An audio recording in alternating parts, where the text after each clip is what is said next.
ZNS Total Sports, brought to you by Fourth Terrace Diagnostic Center.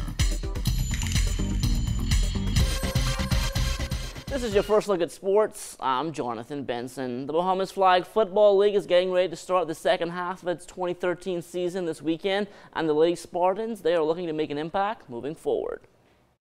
It's a learning season for us. We won 2 games and lost 3 games, so it's been a challenge for us, but we know we're not out. So we're heading and gearing down to put in the second half of the season. Hopefully we go from there. It's been a bit challenging, you know.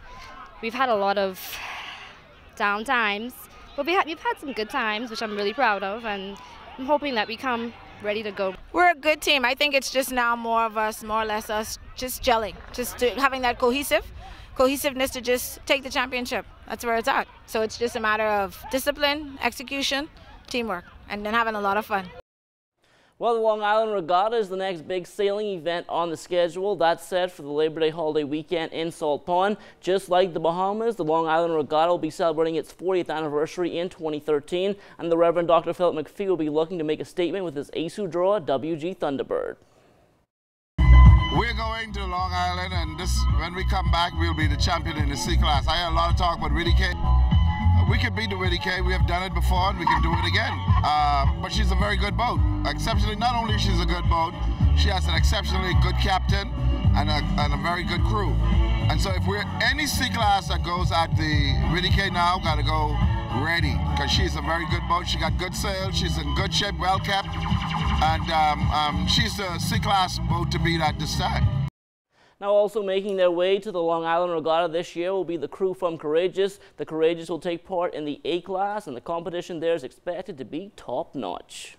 As of late, I've learned to expect nothing. You know what I mean? All I can do is go out there and give it my best shot, you know? Lately, the boat has not been sailing good. You've been coming 3 and 4. Is something wrong with the Courageous? No, nothing's wrong with the boat. It's just that the team of guys we used to have years ago, everybody went their separate ways. So right now, we trying to recuperate new guys and, you know, get the boat back to where we know the boat's supposed to be, you know. But people used to you guys being up on top. I guess it's a difficult time for you guys. But now is the time for me to see who my true supporters are. You know, if you're going to support me when I'm done, support me when I'm up there. If you're going to support me regardless. The 2013 CONCACAF Beach Soccer World Cup qualifier kicking off this afternoon here in the capital at Malcolm Park. The Bahamas opened up Group A play against Puerto Rico. The hosts got on the board first off the foot of Leslie St. Fleur, but it didn't take the visitors long to get even, and this was a 1-all ball game at the end of the first period. From there, though, the floodgates opened for Team Bahamas. They scored 8 goals over the next 2 periods while holding Puerto Rico scoreless. The Bahamas wins this one 9-1, and they lead Group A based on point differential. Next up now for the Bahamas will be Guatemala tomorrow at 3:45 p.m. Guatemala lost its opener today to the U.S. by a final of 5-2. Well, almost a week after staging a vote of no confidence in First Vice President Iram Lewis, Secretary Carl Oliver, and head of the Parent Association Harrison Petty, B3's boss Mike Sands finally broke his silence during a press conference last night. Sands got right to the point, addressing the issues which led to such actions. The confrontation with the IAAF General Secretary, unauthorized communication to the IAAF, causing embarrassment and confusion, undermining the leadership by holding separate executive meetings, misrepresenting Puma by defacing logos, BOC nominations, BOC elections, unauthorized nomination of delegates. The former Vice President never communicated to me his intention to run for the position of BOC. Additionally, I've come into possession of copies of emails which have originated from Mr. Petty, where there's constant instigation, undermining, and disrespect for the leadership. Now, with all of these issues to address, the B3's president said he had no choice but to call a meeting which all of the membership had prior knowledge of. Every executive member and council members and the general body was invited to attend such a meeting. There was much open and detailed discussions on the events. A motion was moved and seconded for a vote of no confidence to remove those members from office. And the results were very clear by those in attendance.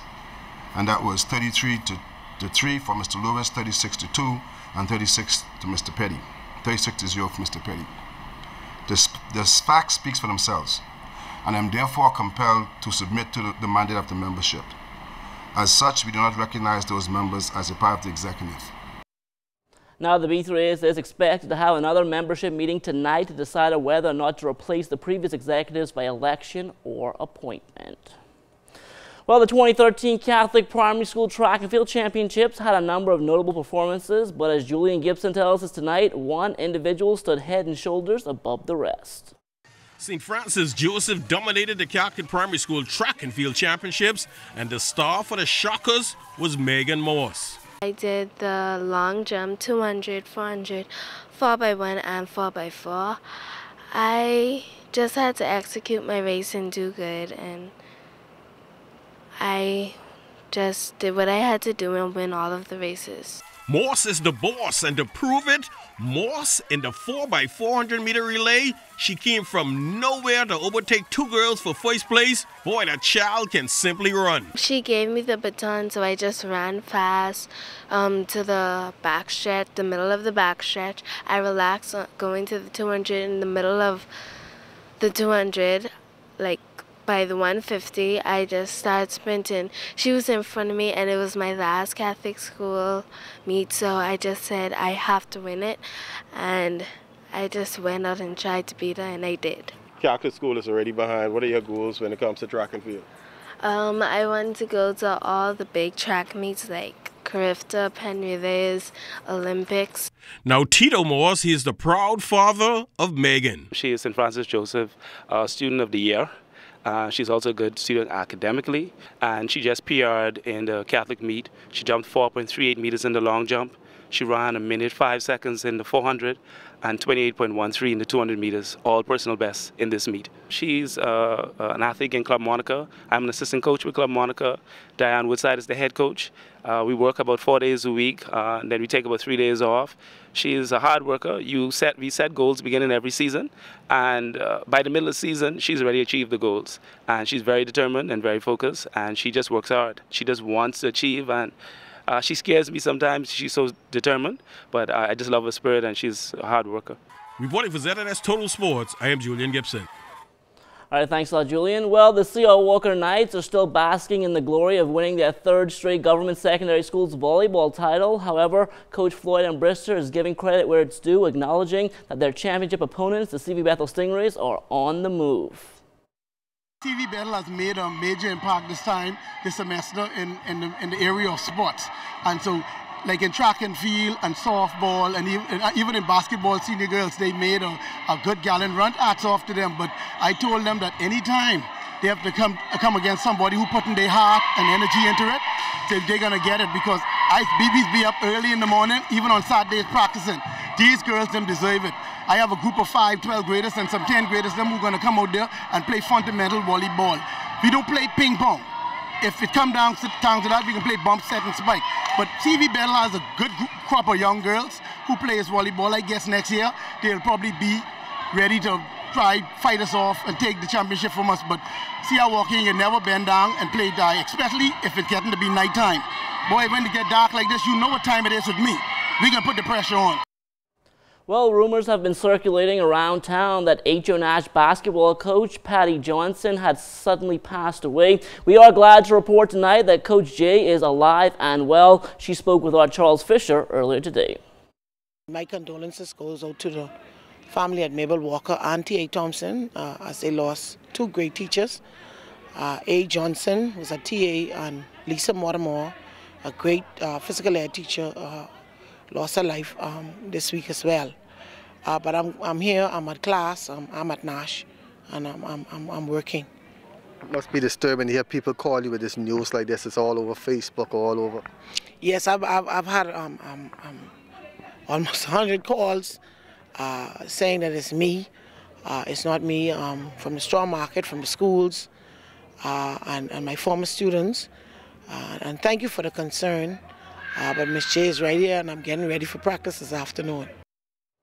Well, in recognition of their 30-year reunion, R.M. Billy's class of 1983 has started a fund to donate a bus in honor of their former coach, Charles Chuck Mackey. Making the announcement and presentation was class treasurer Joan Wilson-Dames.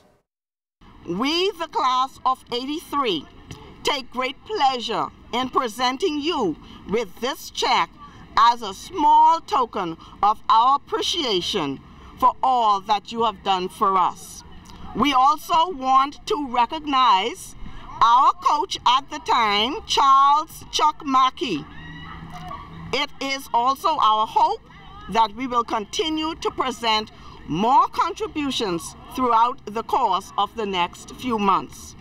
We would also like to put out a challenge to our alumni classes of R.M. Bailey to also give back to this fine school. I want to say how pleased we are to receive this small token, and we look forward to this. And I really appreciate your comment when you extended the challenge to all of the other alumni out there. And it is always good to give back to the school that you would have attended.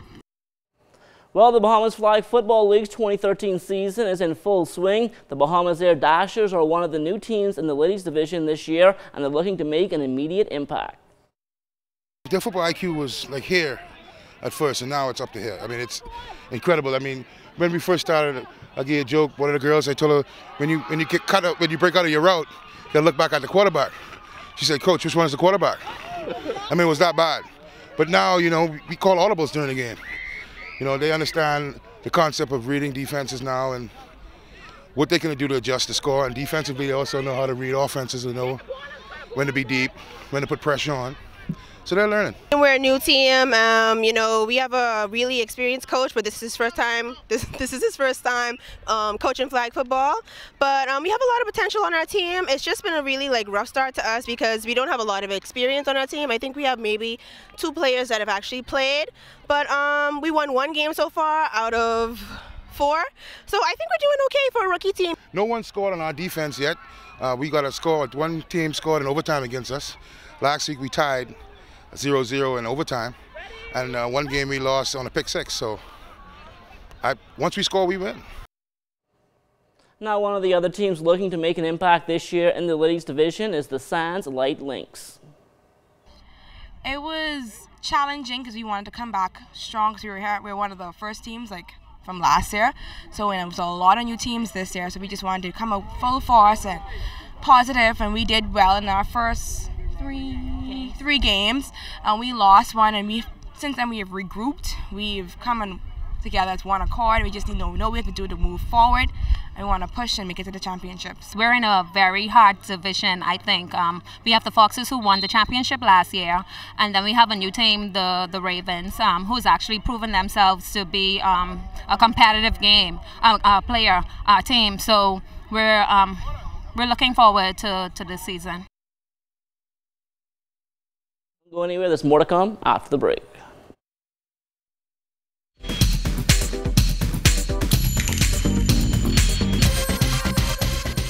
This is ZNS Total Sports, brought to you by 4th Terrace Diagnostic Center.